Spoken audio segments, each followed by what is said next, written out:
વિદ્યાર્થી મિત્રો, very good morning to all of you. Chapter number 5 પૃષ્ઠ રસાયણ શાસ્ત્ર ધોરણ 12. આગળના લેક્ચરની અંદર આપણે ઉદ્દીપક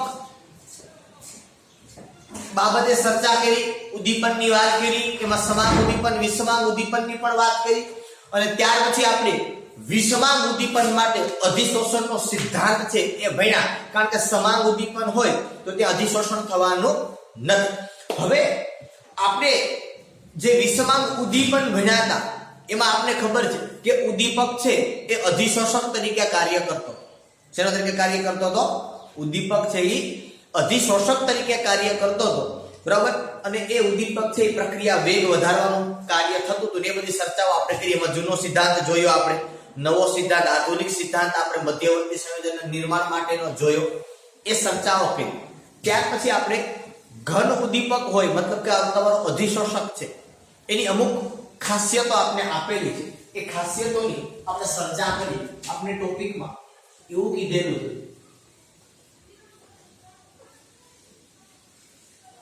ઘન ઉદ્દીપકની અગત્યની ખાસિયત કે આપણી પાસે જે ઘન ઉદ્દીપક છે એ ઘન ઉદ્દીપકની ખાસિયતો શું છે, અગત્યતા શું છે? તો કે એની બે ખાસિયતો છે. પહેલું આપણે વાત કરવાની છે એની સક્રિયતા, મતલબ એની એક્ટિવિટી. તો તમને ખબર છે એ પ્રમાણે કે માનો કે આપણી પાસે આ એક ઘન પદાર્થ છે. આ ઘન પદાર્થની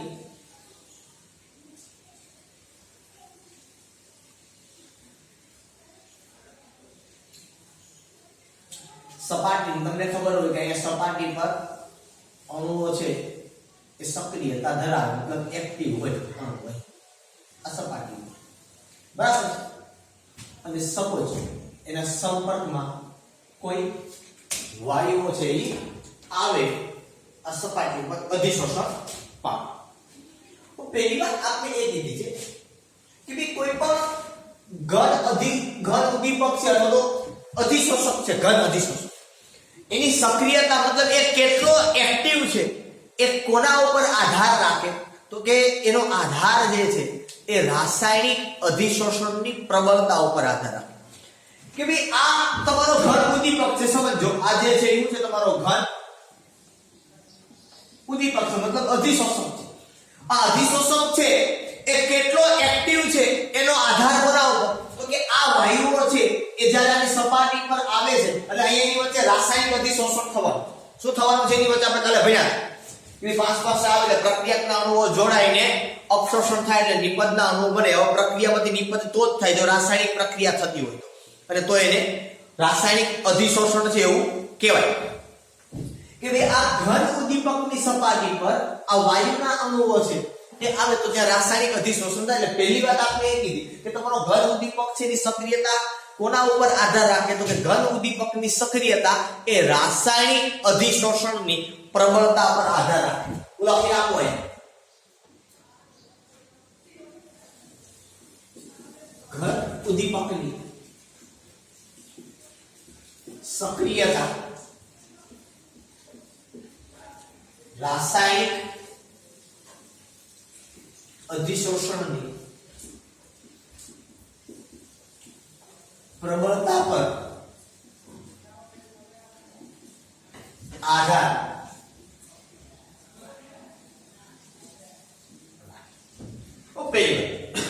એક વાત સીધી છે કે ભાઈ આની ખાસિયત મતલબ અગત્યતા શું છે, ઇમ્પોર્ટન્સ શું છે? તો પહેલી વાત કે ઉદ્દીપકનું કાર્ય શું છે તમને ખબર હોવી જોઈએ. હકીકતે આપણો અધિશોષક છે પણ એ ઉદ્દીપક તરીકે વર્તે છે અને આપણને બધાને ખબર છે એ પ્રમાણે કે ઉદ્દીપકનું કાર્ય શું છે? તો કે ભાઈ ઉદ્દીપકનું કાર્ય રાસાયણિક પ્રક્રિયાનો વેગ વધારવાનું છે. શું કાર્ય છે એનું? રાસાયણિક પ્રક્રિયાનો વેગ વધારવાનું એનું કાર્ય છે. રાસાયણિક પ્રક્રિયાનો વેગ છે એ કેવી રીતે વધે ભાઈ? શું કરીએ તો રાસાયણિક પ્રક્રિયાનો વેગ વધે? તો કે ભાઈ આ ઉદ્દીપક છે એની સપાટી પર આ અણુઓ છે એ આવશે એટલે અહીંયા જ્યાં સ્થાન ખાલી છે ત્યાં આવી રીતે ઈ જોડાશે. હવે તમને પણ ખબર છે આ બાબત, બરોબર? આ તમે ઘણી વખત આપણે આની ચર્ચા કરી ગયા છે. પણ આ ઘન ઉદ્દીપકની સપાટી છે એના ઉપર એ ઘન ઉદ્દીપક છે એ એક્ટિવ હોવો જોઈએ કે જેથી કરીને આ ઘન ઉદ્દીપકની સપાટી પર વાયુ અથવા તો પ્રક્રિયક ના હોય. અત્યારે આપણે પ્રક્રિયક એટલે ઉદ્દીપક કહીએ છીએ, એટલા માટે આને હું શું શબ્દ વાપરીશ? પ્રક્રિયક. કે આ પ્રક્રિયક છે અથવા તો વાયુમય પ્રક્રિયક છે એ પ્રબળતાથી આના ઉપર આવવો જોઈએ. શું થવો જોઈએ? કે પ્રક્રિયક છે એ ઘન ઉદ્દીપકની સપાટી પર પ્રબળતાથી જોડાવો જોઈએ. કારણ કે આ જો પ્રબળતાથી આવશે તો જ આની સપાટી પર એ પ્રક્રિયા થઈ શકશે, નહીં તો થઈ શકશે નહીં. ધીમે ધીમેથી આવશે તો કઈ એટલી બધી પ્રબળતા રહેવાની નથી, બરોબર? એટલે પહેલી વાત એ કે સક્રિયતા છે એનો આધાર પેલા કીધું રાસાયણિક અધિશોષણની પ્રબળતા ઉપર છે. સક્રિયતા કેવી રીતે હોય વધારે? તો કે પ્રક્રિયક છે એ ઉદ્દીપકની સપાટી પર પ્રબળતાથી આવવા જોઈએ, તો પ્રબળતાથી જોડાવા જોઈએ. એ આ પ્રક્રિયકના અણુ છે પ્રબળતાથી જોડાય એટલે આની સપાટી પર જમા થાય. હા, બીજી વાત એ એટલી બધી પ્રબળતાથી પણ નો આવવા જોઈએ કે જેથી કરીને અહીંયા આવ્યા, હા ગોઠવાઈ ગયા, હા પણ પાછી અહીંયા નીકળવાનું પણ છે. અહીંયા આવી ગયા મારા પાસે ગોઠવાઈ ગયા તો અહીંથી પાછું નીકળવાનું પણ છે. આ હલનચલન કરવા જોઈએ. શું કરવા જોઈએ? હલનચલન કરવા જોઈએ. હલનચલન કરતા હોય તો ઉદ્દીપક અને પ્રક્રિયક વચ્ચે બંધ બની પાછું મધ્યવર્તી સંયોજન બનશે. પછી સીધું ઉતાર તો કે અક્ષોષણ થાય અને નિપજતા અણુઓ બનશે અને પછી દૂર જતા રહેશે. પણ જો એટલી બધી પ્રબળતા છે કે વધારે પડતી પ્રબળતાથી પ્રક્રિયકના અણુઓ એ ઉદ્દીપકની સપાટી પર જોડાય, બરોબર, તો પછી અહીંથી નવા પ્રક્રિયકને આવવા માટે જગ્યા જોઈએ. કિલો ખોડીને બેહી જાય તો ના, પ્રબળતાથી આવવા જોઈએ પણ એટલી બધી પ્રબળતાથી પણ ન આવવા જોઈએ કે જેથી કરીને નવા પ્રક્રિયક માટે સ્થાન ખાલી ન હોય. સમજમાં આવી બાબત કે એક્ટિવ ક્યારે થાય ઉદ્દીપક છે તો કે પ્રક્રિયકો છે એ ઉદ્દીપકની સપાટી પર પ્રબળતાથી જોડાવા જોઈએ, બરોબર? પણ એટલી બધી પ્રબળતાથી પણ ન જોડાવા જોઈએ કે જેથી કરીને નવા પ્રક્રિયકોને આવવા માટે સ્થાન ન બચે, બરોબર? એવું જનરલી કહેવામાં આવ્યું છે કે ઉદ્દીપક છે એ એક્ટિવ ક્યારે હોય, વધારે પડતો એક્ટિવ ક્યારે હોય? તો એવું કહેવામાં આવ્યું છે કે હાઇડ્રોજનેશનની પ્રક્રિયા માટે, શેના માટે? હાઇડ્રોજનેશનની પ્રક્રિયા માટે સમૂહ 5 થી 11 ના તત્વો ઉદ્દીપક તરીકે વધુ સક્રિયતા ધરાવે. સમૂહ 5 થી 11 ની અંદર કોણ આવે? ખાસ કરીને તમે જો તો તમને કદાચ લાગે કે હવે આવડતો છે. સમૂહ 5 ની અંદર કોણ આવે? Vanadium, chromium, manganese, iron, cobalt, nickel, copper. આ બધા સમૂહ નંબર 5 થી 11 ની અંદર આવે. આ સમૂહ નંબર 5 છે, 6, 7, 8, 9, 10 અને આ ભાઈનો નંબર 11. આ સમૂહનો નંબર 2, બરોબર? અને આમાં પણ ખાસ કરીને તમને સૌથી માત્ર ને માત્ર કોના માટેની વાત થઈ? હાઇડ્રોજનેશનની પ્રક્રિયા માટે. આમાં પણ તમે કીધું ભાઈ 6 થી 9 નંબરમાં સૌથી વધારે સક્રિયતા. મતલબ તમે જનરલી ક્યાંક ને ક્યાંક આ બધા તત્વોને ઉદ્દીપક તરીકે જોયેલા છે. વેનેડિયમને આપણે જોયેલો V2O5 તરીકે સબપટ વિધિ. ક્રોમિયમ હમણાં તમે જોશો. મેંગેનીઝ પણ ઘણી બધી જગ્યાઓ પર હોય. આયર્ન હેબર વિધિમાં. કોબાલ્ટ એનો પણ ઉપયોગ થઈ શકે. નિકલ વનસ્પતિ તેલમાંથી વનસ્પતિ ઘી બનાવવા માટે. કોપર એ રીસ તરીકે કામ. બરાબર છે? તો કહેવાનો મતલબ એવો છે કે આપણે બધું બે હાઇડ્રોજનેશન એવું જાણવા મળ્યું છે પ્રેક્ટિકલી રીતે કે હાઇડ્રોજનેશનની પ્રક્રિયા માટે મતલબ કોઈ પ્રક્રિયામાં હાઇડ્રોજન ઉમેરવાનો જ્યારે થાય ત્યારે એક એવી પ્રક્રિયાને કઈ પ્રક્રિયા કહેવાય? હાઇડ્રોજનેશન.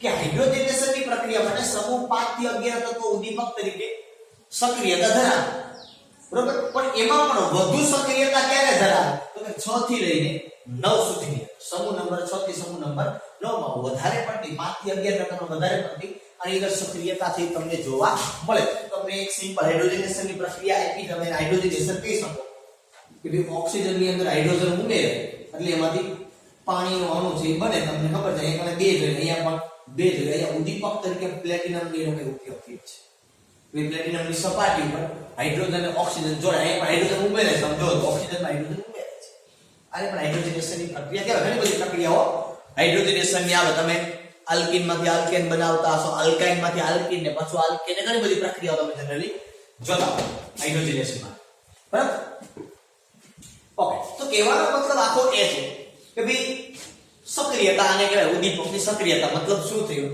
કે ભાઈ ઉદ્દીપક છે સક્રિય રહે એના માટે શું થવું જોઈએ કે પ્રક્રિયકો છે પ્રબળતાથી આવવા જોઈએ પણ એટલી બધી પ્રબળતાથી પણ ન આવવા જોઈએ જેથી કરીને નવા પ્રક્રિયકને આવવા માટે સ્થાન ન મળે કારણ કે હલવાઈ જવા ન દે પછી નીચે જવાનું કામ પતાય ફટાફટ બીજા વારો આવવા જવાનો બરાબર બધા વારો હાઇડ્રોજનેશનની પ્રક્રિયા માટે સમૂહ 5 થી 11 ના તત્વો ઉદ્દીપક તરીકે સક્રિયતા ધરાવે વધુ સક્રિયતા એમાં 6 થી લઈને 9 આ સમૂહની વાત થાય તો એટલે આખા સમૂહ આમ જ લેવાનો પેલી લાઈન જ લેવાની છે આ બધા બાકીના નીચેના બધા છે એના અંદર એટલું બધું વર્તન કરતા નથી ઓકે ત્યાર પછીની બીજી વાત કરું હું તમને બીજી અગત્યની ખાસિયત તમને આપેલી છે એ આપેલી છે આપણે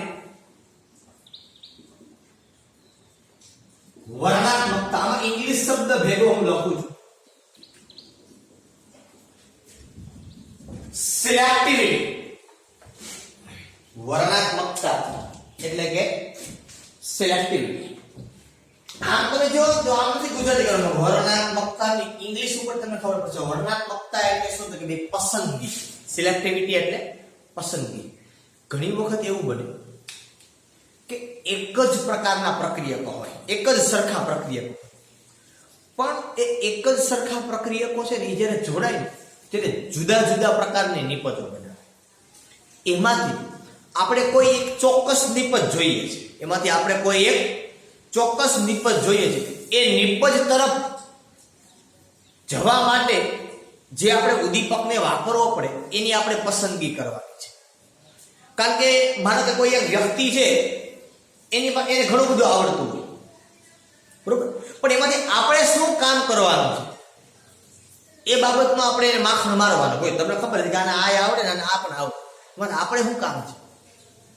તો એવી રીતે બને કે એક જ પ્રકારના પ્રક્રિયકો હોય પણ એ પ્રક્રિયકો છે એમાં જો ઉદ્દીપક જુદા જુદા હોય ને તો નિપજ જુદી જુદી બને એમાંથી આપણે શું જોઈએ છે કે એ પ્રકારે તમારે નિપજ છે એ વાપરવી પડે દાખલા તરીકે હું તમને એક્ઝામ્પલ આપું કે કાર્બન મોનોક્સાઇડ એ હાઇડ્રોજન સાથે જોડાય અને જો નિકલ ઉદ્દીપક તરીકે હોય તો આ CO બનશે એ તૂટે અને આમાંથી તમને ખબર છે પ્રમાણે CH4+ H2 બને CH4 ને H2 4 ને 2 6 એટલે અહીંયા લખી નાખો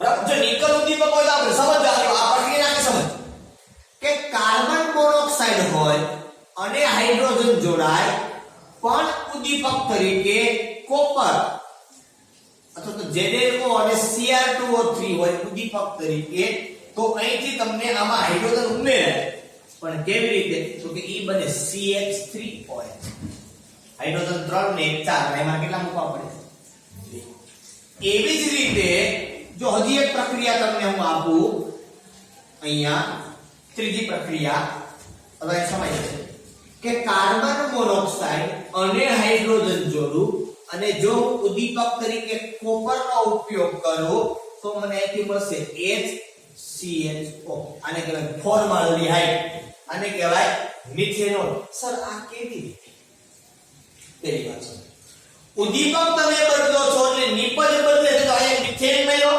અહીંયા મિથેનોલ મળ્યો અહીંયા મિથેનાલ આને કહેવાય ફોર્માલ્ડિહાઇડ શું કહેવાય મિથેનાલ એક કાર્બન વાળો આલ્ડિહાઇડ સમજો હોય કેવું જનરલી તમને ખબર છે તે પ્રમાણે કે કાર્બન મોનોક્સાઇડ એટલે આ કાર્બન અને અહીંયા ઓક્સિજન લુઈસ બંધારણને યાદ કરવાનો પ્રયત્ન કરજો કે કાર્બન છે ને એની પાસે 4 ઇલેક્ટ્રોન હોય બાહ્ય ઓક્સિજન છે એની પાસે 6 હોય એટલે હું આવી રીતે લખું છું એ હું કામ તમને ખબર પડશે હવે તમને ખબર છે કાર્બન કેટલા બંધ બને પ્રેશર કાર્બન 4 બને ઓક્સિજન કેટલા બંધ બને કે એ 2 બને ઓકે આવું બનાવો આ ઓક્સિજન નો પહેલો બંધ આ બીજો હવે પ્રશ્ન એ કે કાર્બન 4 બંધ બનાવે ને ઓક્સિજન 3 બંધ, 2 બંધ બનાવે. તો હવે શું તો કે એક વધ્યો તો એ બે વચ્ચે 3 બંધની રચના છે. હવે 3 બંધની રચના છે એટલે પ્રશ્ન શું આવ્યો ખબર છે? તો કે ઓક્સિજન પાસે બંધ વધ્યો એટલે તમને ખબર છે કે એની ઉપર પોઝિટિવ ચાર્જ, કાર્બન પાસે બંધ ઘટ્યો એટલે એની પાસે નેગેટિવ ચાર્જ આવે. તમને ખ્યાલ છે એ પ્રમાણે આપણે લોઇસ બંધારણમાં આવું કરતા કે જેની પાસે નેગેટિવ ચાર્જ એનો મતલબ ઇલેક્ટ્રોન મેળવે, એટલે આ ઇલેક્ટ્રોન અહીંથી નીકળે અને આ કાર્બન પાસે ઇલેક્ટ્રોન આવે. કાર્બન પાસે 2 ઇલેક્ટ્રોન, આની પાસે 2 ઇલેક્ટ્રોન. હવે સંસ્પંદન આનામાં થાય. બરોબર? આવી રીતે હવે તમે આ કાર્બન મોનોક્સાઇડ એમાં હું હાઇડ્રોજન એડ કરું. પહેલા મારે શું કરવું છે? 3 હાઇડ્રોજન મૂકવાના. હવે સમજો આખી પ્રક્રિયા કેમ થાય. 3 હાઇડ્રોજન મૂકવાના છે મારે, એટલે શું થાય તો કે આ 3 બંધને તોડી નાખું. જો હું આ 3 બંધને તોડી નાખું, આ પહેલો બંધ, આ બીજો બંધ અને આ ત્રીજો, તો અહીંયા હાઇડ્રોજન પહેલા એક બાજુ આવશે, પછી પાછો બીજો હાઇડ્રોજન આવશે. હવે શું થાય તો કે હવે 2 બંધ તૂટી ગયા, હજી એક તમે તોડી નાખો તો હવે હાઇડ્રોજન આવશે, 2 આ બાજુ આવશે. શું કામ? તો ભાઈ H2 હોય ને, H2 એમાંથી આવી રીતે છૂટવું પડે કે H+, H-. તો H- બાજુ H+ જોડાય, ઓલી બાજુ પ્લસ વાળા જોડાય, એટલે ન્યા તો એની કેપેસિટી પતી ગઈ, એની પાસે 2 ઇલેક્ટ્રોન છે, ન્યા જોડાઈ ગઈ. કારણ કે ન્યા H આવે કેવી રીતે આવે? માઈનસ આવે. માઈનસ મતલબ શું? H2 પાસે કેટલા ઇલેક્ટ્રોન છે? તો કે 2. H+ એટલે તો કે ઇલેક્ટ્રોન ગુમાવીને આવે. આ H- એટલે તો કે એની પાસે 2 ઇલેક્ટ્રોન છે, 2 આવે. તો ન્યા H2 સાથે જોડાઈ ગયા અને 2 ઇલેક્ટ્રોન લઈને હવે ન્યા પતી ગયું. બાકીના 2 હાઇડ્રોજન છે ક્યાં આવશે? કે કાર્બન પાસે. શું કામ? તો કે એની પાસે માઈનસ વીજભાર છે અને 2 ઇલેક્ટ્રોન પડ્યા છે, એનું કામ પતી જાય. એટલે પહેલી નિપજ તમને આ મળી CH4. બીજી નિપજ શું મળશે તમને? તો કે ભાઈ એક બંધ એમને રહેવા દેશે, 2 જ બંધ તોડશે. એક બંધ એમને રહેવા દેશે, 2 જ બંધ તોડશે, એટલે હું તાર CH3OH બનશે. અને ત્રીજી નિપજ છે એમાં એક જ બંધ તોડશે, એટલે એક જ હાઇડ્રોજન છે એ 2 બંધ એક હાઇડ્રોજન જ આવશે. બરોબર છે? પણ એક હાઇડ્રોજન સામેની બાજુ એક હોય ને, 2 એક જ બાજુ હાઇડ્રોજન આવશે, H+ અને H- બંને. બરાબર? તો એના કારણે નિપજ મળશે ફોર્માલ્ડિહાઇડ.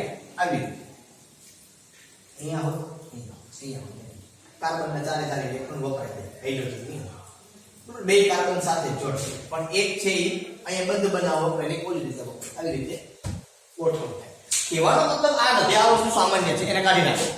બરોબર? મૂળ મુદ્દો આ નથી, મૂળ મુદ્દો અહીંયા કે ભાઈ કાર્બન મોનોક્સાઇડ અને હાઇડ્રોજન સાથે પ્રક્રિયા કરી આપણે જુદા જુદા પ્રકારની નિપજો છે એમ મળી. તો એની અંદર તમારે આમાંથી કઈ નિપજ જોઈએ છે? એ નિપજની પસંદગી માટે તમારે ઉદ્દીપકની પસંદગી કરવી પડે. જો તમારે મિથેન જોતો હોય તો તમારે નિકલ ઉદ્દીપક વાપરવો પડે.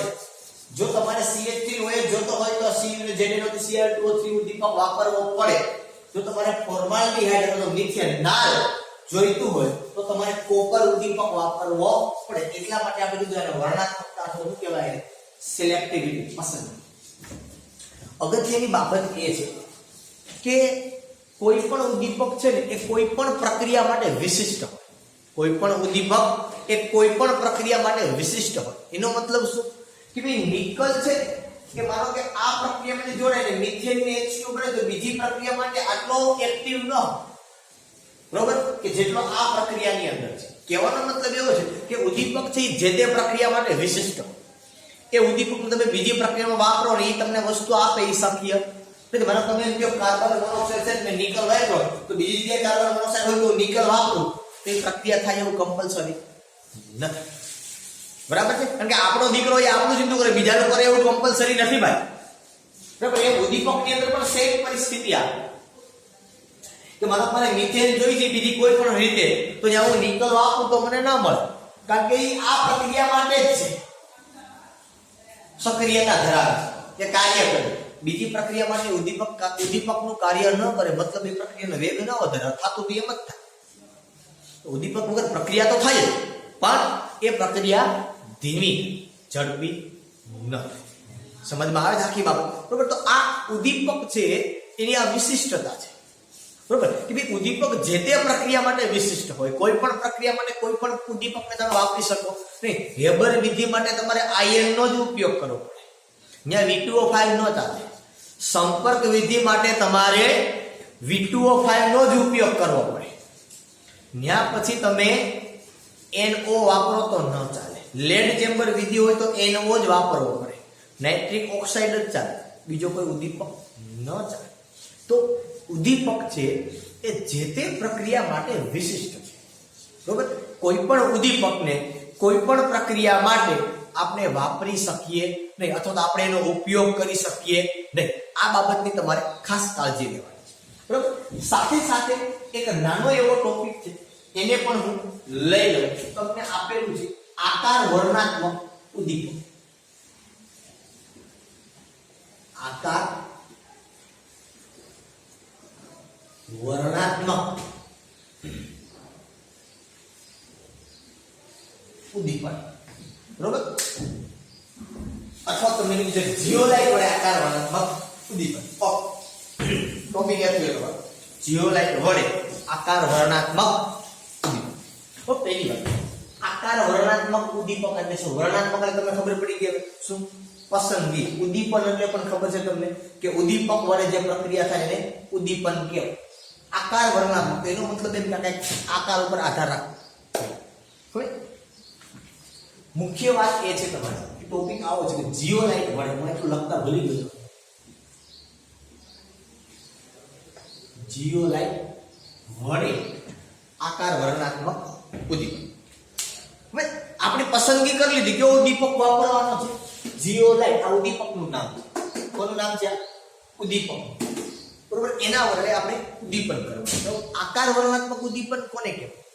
તો કે ભાઈ જે ઉદ્દીપનની અંદર, જે ઉદ્દીપનમાં ઉદ્દીપકની છિદ્ર રચના, છિદ્ર રચના એટલે એનું છિદ્ર કેવું છે?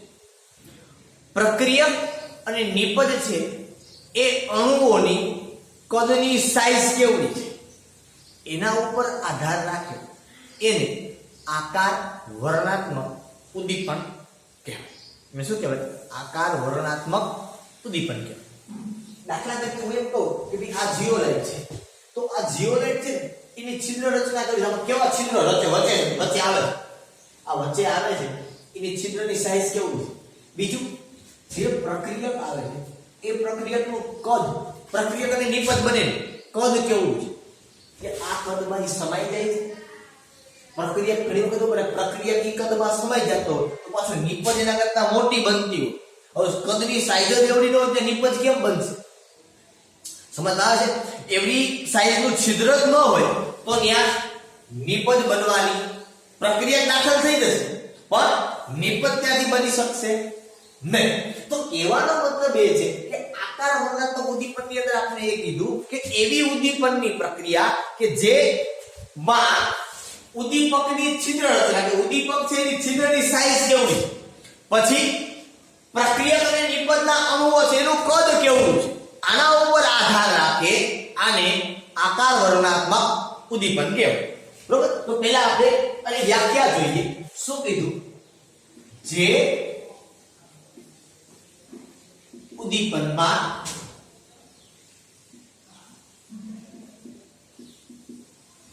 ઉદ્દીપકની છિદ્ર રચના તથા પ્રક્રિયક અને નિપજ અણુઓના કદ પર આધાર રાખે તેવા ઉદ્દીપનને આકાર વર્ણનાત્મક ઉદ્દીપન કહે. અને જીઓલાઇટ એ સારા આકાર વર્ણનાત્મક ઉદ્દીપક છે. જીઓલાઇટ એ શું છે? સારામાં સારા આકાર વર્ણનાત્મક ઉદ્દીપકો છે કે એની અંદર છિદ્ર રચના થઈ બહુ વ્યવસ્થિત હોય છે. બરોબર, જીઓલાઇટની રચના છે એ મધપુડા જેવી હોય. કેવી?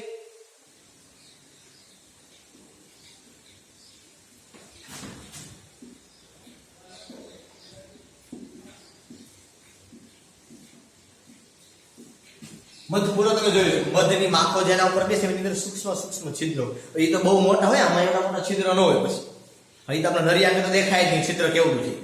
બરોબર છે કે જીઓલાઇટની રચના છે ને મધપુડા જેવી હોય છે. બરોબર, બીજી વાત કે જીઓલાઇટ બનેલા છે ના હોય. પહેલી વાત આપણે આ આવે જીઓલાઇટ છે ને એલ્યુમિનો સિલિકેટના બનેલા હોય. શેના બનેલા હોય?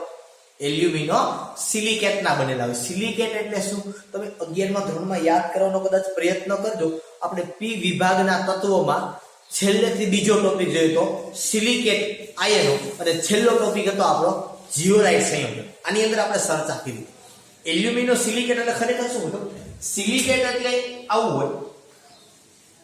હું તમને પહેલા સિલિકેટની રચના આખી આપું કે ભાઈ આવી રીતે અહીંયા આ સિલિકોન પરમાણુ છે એની સાથે ઓક્સિજન પરમાણુ છે ને એ જોડાય.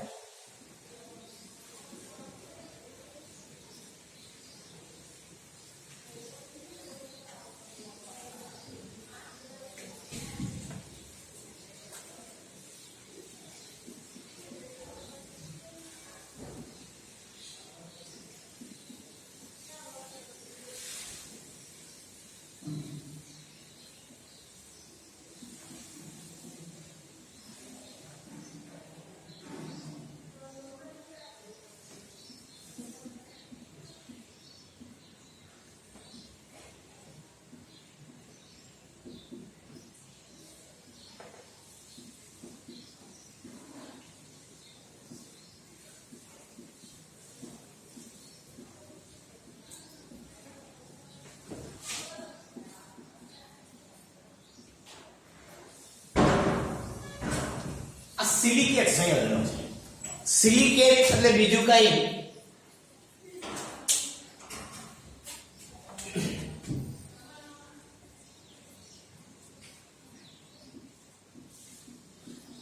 SiO4 અને સિલિકેટ આયનો કહેવાય. શું કહેવાય? સિલિકેટ આયનો. હું અહીં લખી તમને આપું કે જીઓલાઇટ એલ્યુમિનો સિલિકેટ છે.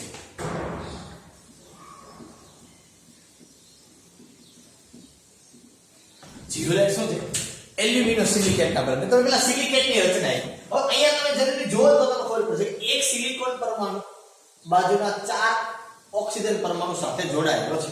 હવે તમને ખબર પડે કે એક સિલિકોન છે એની પર +4 હોય. સમૂહ નંબર 14 માં carbon silicon germanium tin lead.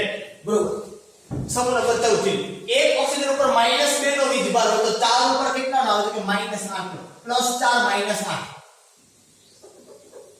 -4 નો વીજભાર આવ્યો. બરોબર. આ સિલિકેટ આયન. હવે એલ્યુમિનો સિલિકેટ ને આમાં શું થાય? આ સિલિકેટ આયન ની વાત કરી. હવે એલ્યુમિનો સિલિકેટ એટલે શું? તો કે અમુક સિલિકોન પરમાણુ છે ત્યાંથી ગાયબ થઈ જાય, ત્યાં એલ્યુમિનિયમ પરમાણુ છે કોણ ગોઠવાય? ત્યાં એલ્યુમિનિયમ પરમાણુ છે દાખલ થાય એટલે એને શું કહેવાય? એલ્યુમિનો સિલિકેટ બોલે. શું બોલાય એને? એલ્યુમિનો સિલિકેટ તરીકે ઓળખવામાં આવે. આ પ્રશ્ન થાય કે સર એલ્યુમિનિયમ છે એની પાસે એટલી સંયોજકતા છે નહીં. કારણ કે એલ્યુમિનિયમ 3 બંધ જ બનાવે છે, ચોથો બંધ ન બનાવે. એટલે ભાઈ ચોથો બનાવે તો ઓક્સિજન થી શું કરે? ઇલેક્ટ્રોન યુગ્મનું દાન કરે અને આ ભાઈ છે ઇલેક્ટ્રોન યુગ્મ સ્વીકારે. એટલે એલ્યુમિનિયમ આપણે તમને ખબર છે લુઈસ એસિડ નું કામ કરે. બરોબર. એટલે આ પ્રમાણે એની અંદર રચના બને. આવા જે રચના બને અને એલ્યુમિનો સિલિકેટ કહેવાય. શું કહેવાય? એલ્યુમિનો સિલિકેટ કહેવાય. આવી રીતે રચના છે જનરલી એની બનેલી હોય. ખાસ કરીને કઈક આવી રચના પણ બનાવે છે. બરોબર.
આવી રીતે ગોઠવાયેલો હોય.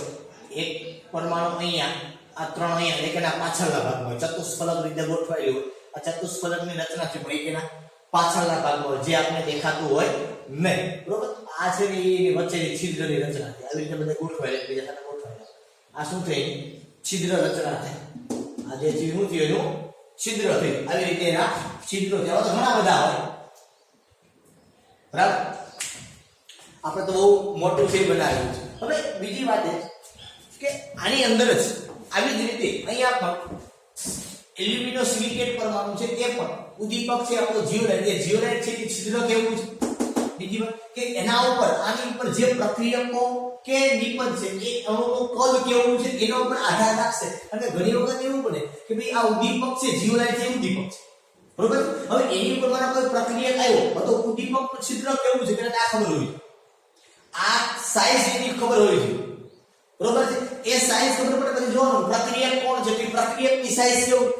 પછી બીજી વાત નિપજ શું બનવાની છે, તો કે નિપજની સાઈઝ કેવું, કારણ કે મેં તમને પહેલા કીધું કે પ્રક્રિયકમાંથી નિપજ છે ઉદ્દીપક વગર પણ બનશે, પણ એ લાંબા સમયે પ્રક્રિયા થશે, એટલે પ્રક્રિયાનો વેગ ધીમો હોય. ઉદ્દીપક માત્ર શું કરે છે? પ્રક્રિયાનો વેગ વધારે છે, બરોબર. એટલે એવું જ કામ અહીંયા તમારે જોવું કે આ છિદ્ર રચના છે એ કેવડી છે, પ્રક્રિયક કે નિપજ છે એનો અણુનું કદ કેવું છે, આ આખું એના ઉપર ડિપેન્ડ છે.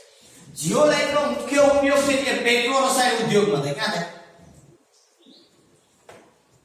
પેટ્રો રસાયણ. અને પેટ્રો રસાયણમાં ખાસ કરીને હાઇડ્રોકાર્બનના વિભંજનમાં અને સમઘટકીકરણ.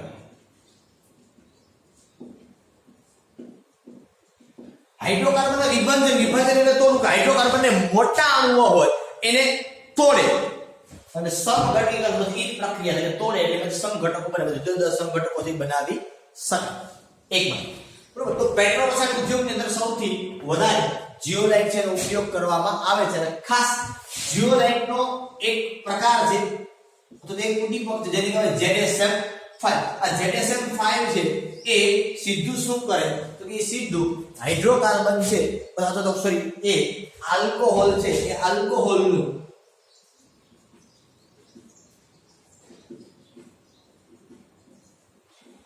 ગેસોલિનમાં રૂપાંતર કરે. સીધું શું કરે? આલ્કોહોલનું ગેસોલિનમાં રૂપાંતર કરે. ગેસોલિન એટલે પેટ્રોલ, ગેસોલિન એટલે પેટ્રોલ. ZSM5 આ જીઓલાઇટનો એક પ્રકાર છે. ઘણા બધા પ્રકારના જીઓલાઇટ આવે. જીઓલાઇટ, સોકોનિલ, મોબિલ 5 આવું એનું નામ છે. મેં તમને અગિયારમાં ધોરણમાં આપણે વાત કરેલી હતી આ બાબતની. ZSM5 છે કે શું કહેવાય છે? જીઓલાઇટ, સોકોનિલ, મોબિલ 5. જીઓલાઇટ, સોકોનિલ, મોબિલ 5, બરોબર. એ ZSM5 છે એ જીઓલાઇટનો એક પ્રકાર છે. શું છે? જીઓલાઇટનો એક પ્રકાર છે કે એનો ઉપયોગ છે આપણે કરીએ છીએ એટલે કે આલ્કોહોલનું ગેસોલિનમાં રૂપાંતર કરવા માટે આપણે એનો ઉપયોગ કરીએ છીએ. આ વાત છે આપણે જીઓલાઇટની, બરોબર. 11મા ધોરણમાં આપણે વાત કરી હતી કે જીઓલાઇટ થી ખૂબ અગત્યનું છે. 12મા ધોરણમાં તમને એક્ઝામની અંદર તો 12મા ધોરણની અંદર આપણે આ ટોપિક થી ભણવાનો આવે છે. આપણે ચર્ચાની કરેલી હતી ને તમે સમજો છો. બહુ મોટી વાત નથી પણ ખાલી આટલું તમારે જોવાનું. જીઓલાઇટ થી આકાર વર્ણનાત્મક ઉદ્દીપક છે. આકાર વર્ણનાત્મક એટલે શું? તો કે ઉદ્દીપકની છિદ્ર રચના પ્રક્રિયક નિપજ અણુઓના કદ ઉપર આધાર રાખે અને આકાર વર્ણનાત્મક ઉદ્દીપક કહેવાય. જીઓલાઇટ જે આકાર વર્ણનાત્મક ઉદ્દીપક છે, મધપુરા જેવી રચના છે, એ પોતે એલ્યુમિનો સિલિકેટ છે. કેમ એલ્યુમિનો સિલિકેટ છે મેં તમને કીધું, બરોબર. ઉપયોગ પેટ્રો રસાયણમાં હાઇડ્રોકાર્બનના વિભંજનમાં, સમઘટકીકરણમાં. અને ZSM5 છે એનો ઉપયોગ થાય આલ્કોહોલનું ગેસોલિન મતલબ કે પેટ્રોલમાં રૂપાંતર કરવા માટે. ઓકે. અહીંયા ઉદ્દીપન જે તમારો વાત કરવાની આવતી છે ઉદ્દીપક બાબતે, સોરી ઉદ્દીપક બાબત, એ રચના અહીંયા પૂરી. હવે આપણે ઉદ્દીપન જ ભણવા નથી પણ એ ઉત્સેચક ઉદ્દીપન ભણશું. શું ભણશું હવે? ઉત્સેચક. ઉદ્દીપક અને ઉત્સેચકમાં થોડો એવો ચેન્જ છે. એ શું ચેન્જ છે એ આપણે નેક્સ્ટ લેક્ચરની અંદર વાત કરશું.